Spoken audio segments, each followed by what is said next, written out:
জলপাইগুড়ির বাংলাদেশ সীমান্তে বাংলাদেশি গরু পাচারকারীদের সঙ্গে বিএসএফের সংঘর্ষ। বিএসএফের গুলিতে প্রাণ গেল এক বাংলাদেশি গরু পাচারকারীর।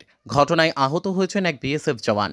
জানা গিয়েছে, গরু চুরির উদ্দেশ্য নিয়ে এদিন বাংলাদেশি গরু পাচারকারীদের ৮-১০ জনের একটি দল জলপাইগুড়ি জেলার রাজগঞ্জ ব্লকের কুকুরজান অঞ্চলের খালপাড়া বালাসন বিওপি সংলগ্ন কাঁটাতারের বেড়া কেটে ভারতে ঢোকে।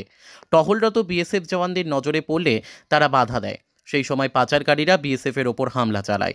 ঘটনায় একজন বিএসএফ জওয়ান আহত হন। পাল্টা বিএসএফের গুলিতে প্রাণ যায় এক বাংলাদেশি গরু পাচারকারীর, তবে বাকিরা পালিয়ে যায়।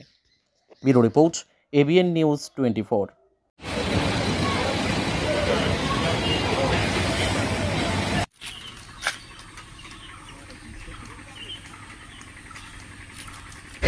आप लोग अस्पताल में क्यों? अस्पताल में क्यों है आप लोग? अस्पताल में क्यों जा रहे हैं आप लोग? क्या हुआ वहाँ पर?